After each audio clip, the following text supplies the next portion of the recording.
Hope you all are doing great. So we are starting with the next topic, that is male reproductive part in detail.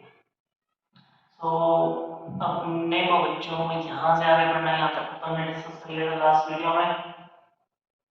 तो mail reproductive part is, let's discuss. This one is filament, and this bilooped structure over the filament is the anther. This one is anther and this one is filament. अब हमें बच्चों इसको detail में पढ़ना है. So first of all, let us take a look at cross section of anther. तो anther को जब बच्चों हम यंग स्टेज पे पढ़ेंगे, मतलब जब anther जो है वो यंग है, हमें दो स्टेज पे डिस्कस करना है इसको. जब ये यंग होगा और जब मैच्योर हो जाएगा. मैच्योर एंथर और यंग एंथर दोनों का टीएस अपने को जो है वो डिस्कस करना है. तो सबसे पहले यंग एंथर का टीएस डिस्कस कर लेते हैं हम लोग.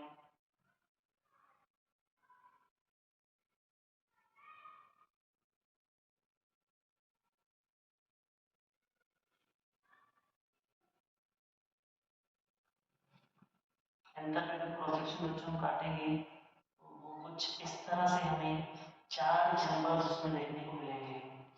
These are not,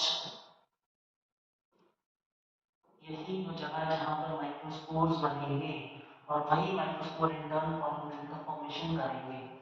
so anther की लेयर्स को डिस्कस करना हम शुरू करते हैं.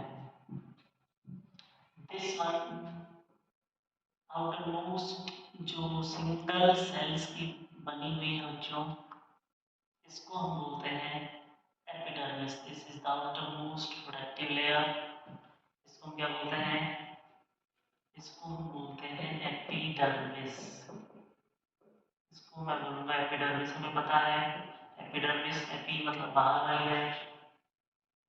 उसके बाद कुछ लार्जर सेल्स की लेयर जो इसमें रहती है, थोड़े बड़े सेल्स इस लेयर्स के अंदर मुझे देखने को मिल रहे हैं.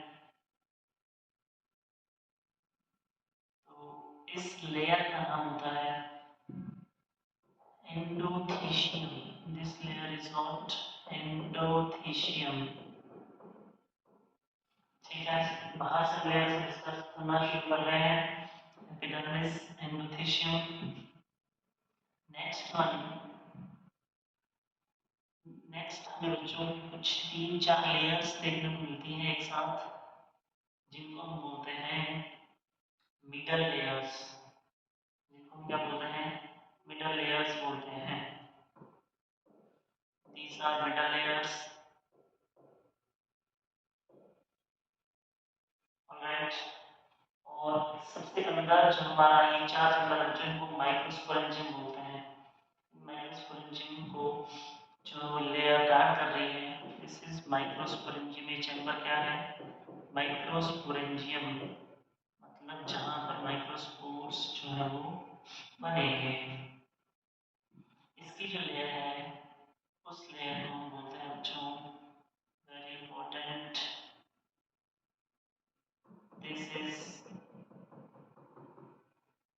Tapetum layer. In the most nutritive layer, इसको हम बोलते हैं टेपेटम. ठीक है.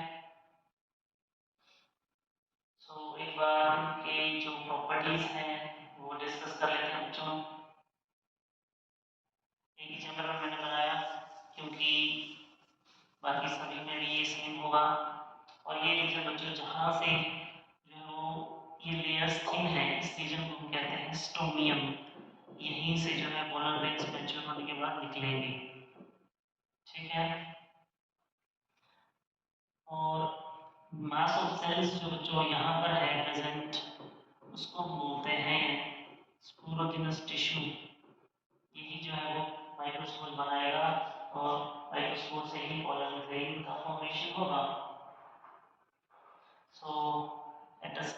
look at these four layers again. Epidermis. First one is epidermis. It is the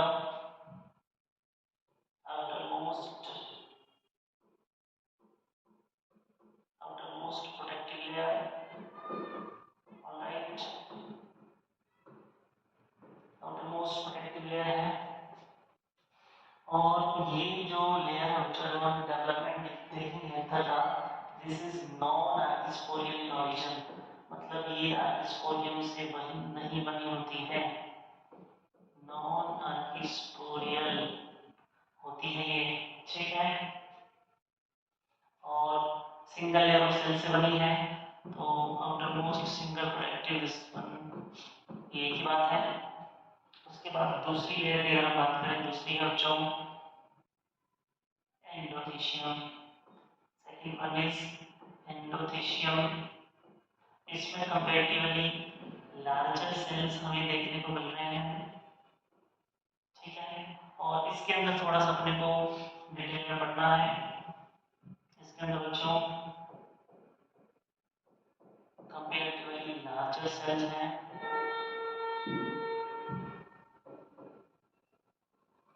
और ये जो लेयर है इसका काम होता है डेhiscence ऑफ एंथर, मतलब जब यहाँ से अंदर टूटेगा तो यही लेयर है ये डेhiscence में, और जो रीजन है उसको हम स्टोमियम कहते हैं। तो सबसे मेन फंक्शन इस लेयर का होता है that is dehiscence of anther, dehiscence of anther is the main function of endothecium. Basically बाहर वाली तीनों layers epidermis endothecium middle layers help करती हैं, बट सबसे इंपॉर्टेंट रोल डेhiscence में एंडोथेशियम का होता है, ऑलराइट। उसके बाद जब इस लेयर के सेल्स को मैं देखूं बच्चों, फॉर एग्जांपल मैंने ये एपिडर्मिस बनाया, इसके बाद में एंडोथेशियम की सेल बना, ठीक है, मान लो मैंने कोई क्रॉस सेक्शन जो है वो कट किया, तो इसकी जो अंदर वाली वॉल्स ये वाली और रेडियल वॉल्स ये वाली, इनके ऊपर बच्चों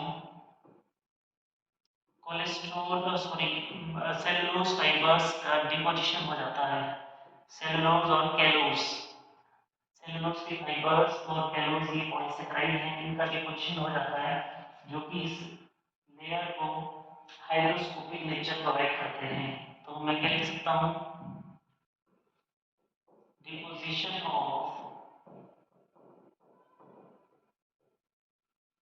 alpha cellulose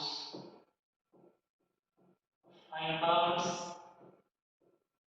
and cellulose is also a polysaccharide on बाहर वाली वॉल पे कुछ नहीं हुआ, कहाँ पर हुआ deposition, only and only inner और रेडियल वॉल्स के ऊपर, ठीक है, ऑन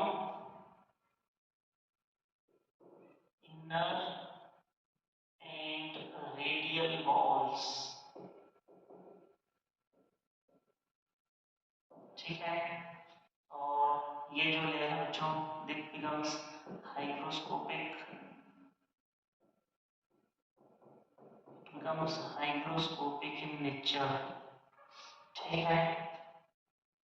उसके बाद है तीसरी लेयर्स जो कि 4-5 लेयर्स होती हैं जिनको मिडल लेयर्स होते हैं, तो third one is middle layers,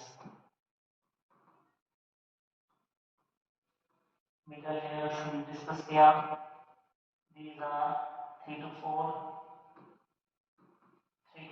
layers, और ये कौन से सेल से बनी है, ये मिडल लेयर से बनी है जो पेरेन्काइमेटस सेल से, पेरेन्काइमा हमने 11th में पढ़ा है, पेरेन्काइमेटस सेल से ये बनी होती है,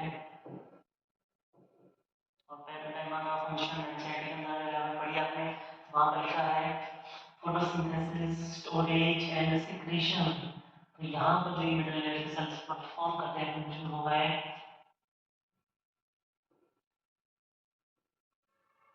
स्टोरेज ऑफ फूड। तो फूड स्टोरेज कहाँ पर होता है, स्टोरेज ऑफ फूड होता है मिडल लेयर्स में, ठीक है। और ये जो लेयर्स है बच्चों, ये एफेमेरल होती है नेचर में। एफेमेरल का मतलब है इनका जो लाइफ स्पैन है वो शॉर्ट होता है। सो मैं लिख सकता हूँ शॉर्ट लाइफ स्पैन, ठीक है। Epidermis को छोटे बनाने वाले arcus collagen बनते हैं, so we can say that these are arcus collagen origin. Last है जो tapetum. Tapetum is the innermost layer of anther. इसका काम न्यूट्रिशन, innermost nutritive layer. ये लेयर क्या करती है,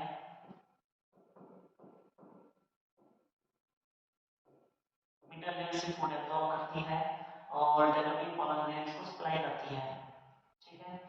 और इसके जो सेल्स है बच्चों वो मल्टीन्यूक्लियेट बन जाते हैं विद टाइम, क्योंकि इसके अंदर जो है फ्री न्यूक्लियर डिवीजन होता रहता है। फ्री न्यूक्लियर डिवीजन इसके सेल्स के अंदर होता रहता है। So it becomes by the multinucleate,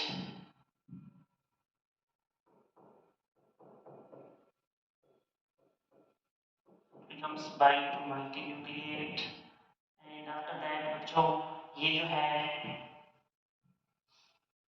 इसके अंदर हमें एंडोमाइटोसिस देखने को मिलती है। तो इसके जो सेल्स हैं वो डिप्लॉइड से पॉलीप्लॉइड बन जाते हैं, क्योंकि एंडोमाइटोसिस का मतलब माइटोसिस हो रही है अंदर ही without the cytokinesis. So diploid से पॉलीप्लॉइड इसके सेल्स जो है वो बन जाते हैं। तो ये कुछ एक प्रॉपर्टीज हैं टेपिटम की। उसके बाद आता है functions. Functions are very important.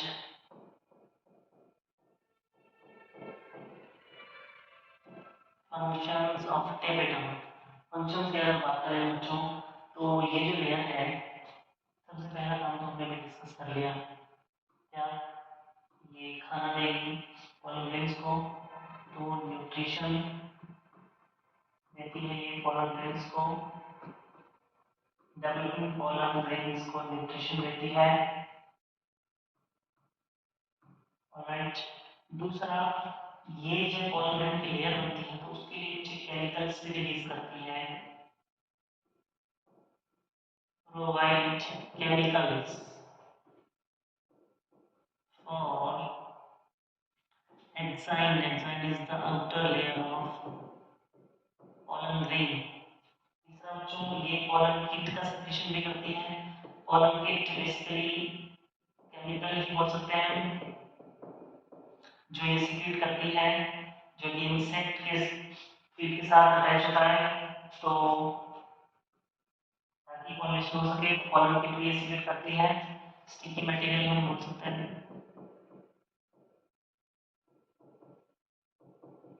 ताकि पॉलिनेशन जो है वो इजीली हो सके। So these are the functions of एक और हम बोल सकते हैं ये एक एंजाइम प्रोड्यूस करती है जिसका नाम है कैलेज, जो कि कैलोज लेयर को डिसॉल्व करेगा। Produce callase enzyme which dissolve the callose layer. So these are the layers of anther, young anther. अब हम थोड़ा सा डिस्कस करेंगे बच्चों, ये जो स्पोरोजिनस टिश्यू है, this mass of cells inside the pollen sac is sporogenous tissue. This is sporogenous tissue.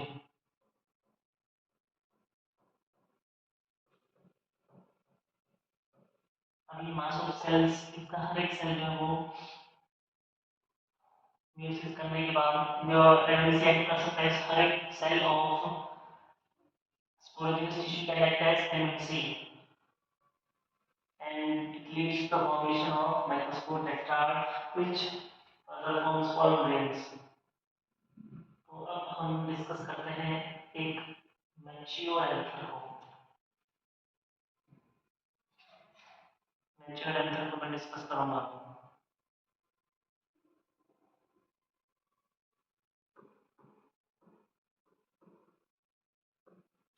Mature anther के अंदर बच्चों हमें कितनी लेयर देखने को मिलती है?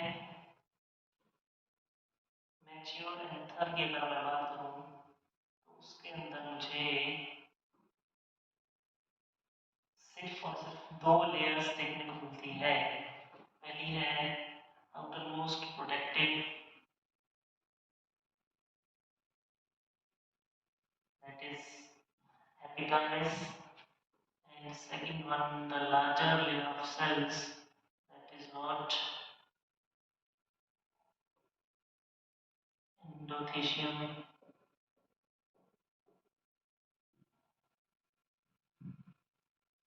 बाकी अंदर वाली दोनों लेयर्स डिजनरेट हो जाती हैं। तो अब ये जो चैम्बर था इसको माइक्रोस्पोरेंजिना बोल करके और सेट बोलेंगे, क्योंकि इसके अंदर हम पोलन ग्रेन्स बन चुके हैं। इसके अंदर पोलन ग्रेन्स बन चुके हैं। अब ये पूरा चैम्बर एक है, ये पूरा एक चैम्बर है। तो अब इसमें चार की बजाय दो चैम्बर्स हमें को देखने को मिल रहे हैं। सो अगर मैं डिस्कस करूं इसके अंदर सिर्फ एपिडर्मिस और दूसरी एंडोथेशियम। तो एक छोटा सा डिफरेंस हम देख लेते हैं यंग एंथर और मैच्योर एंथर में। This is young anther, this is mature anther. सबसे पहला जो लेयर्स का हमने डिस्कस किया, इसके अंदर कितनी लेयर्स? चार लेयर्स। इसके अंदर दो लेयर्स, इनके अंदर वाले दो तो डिटरमिनेट हो गई। इसके जो चैम्बर्स हैं उनको बोलते हैं माइक्रोस्पोरेंजियम, माइक्रोस्पोरेंजियम। इसके चैम्बर्स को हम बोलेंगे पोलन सैक। उसके बाद तीसरा डिफरेंस, इसके अंदर जो मास ऑफ सेल्स है दैट इज स्पोरोजिनस टिश्यू, और मैच्योर एंथर के अंदर बन चुके हैं pollen grains, that is the male gametophyte pollen grain. So ये था जो layers of anther, difference between young anther and mature anther। Next video में हम देखेंगे माइक्रोस्पोरोजेनेसिस, कैसे माइक्रोस्पोर से पोलन ग्रेन्स बनते हैं।